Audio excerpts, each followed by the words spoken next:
Now on to your feed at 5. And first up there today is Juneteenth. That's the day we celebrate the end of slavery. Texas was actually the first state to recognize it, but not until 1980. Juneteenth is not a federal holiday, but there is certainly a movement and a proposal to make that happen. Tiffany Tarpley joins us now. This is a day that not everyone grew up learning about, but it's very important to our history, Tiffany, as well as our future.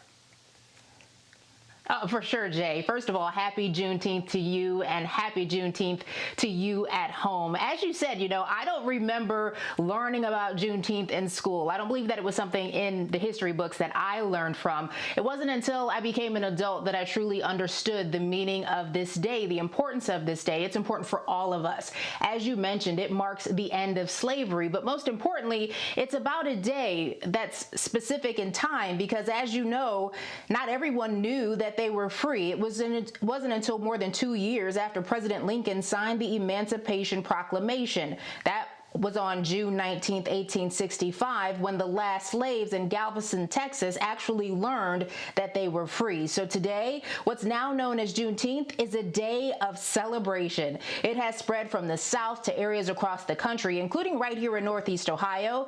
This year, Cleveland's historic Caramoo House Theater planned to honor the day with a tribute concert, but that changed after the death of George Floyd and renewed calls for racial justice. A production called Freedom on Juneteenth will stream virtually at 7 o'clock tonight.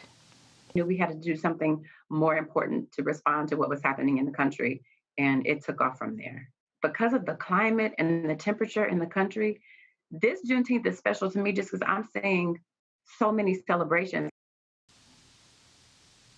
And so companies, as you know, are starting to take notice, only recently adding Juneteenth as a paid holiday for employees, some companies joining in on this.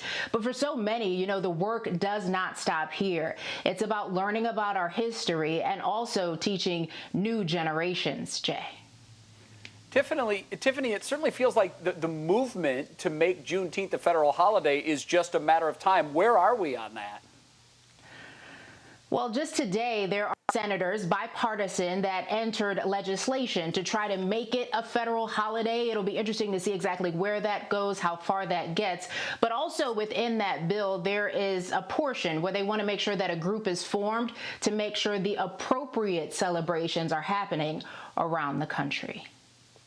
Very good. Tiffany, thank you so much. We appreciate it.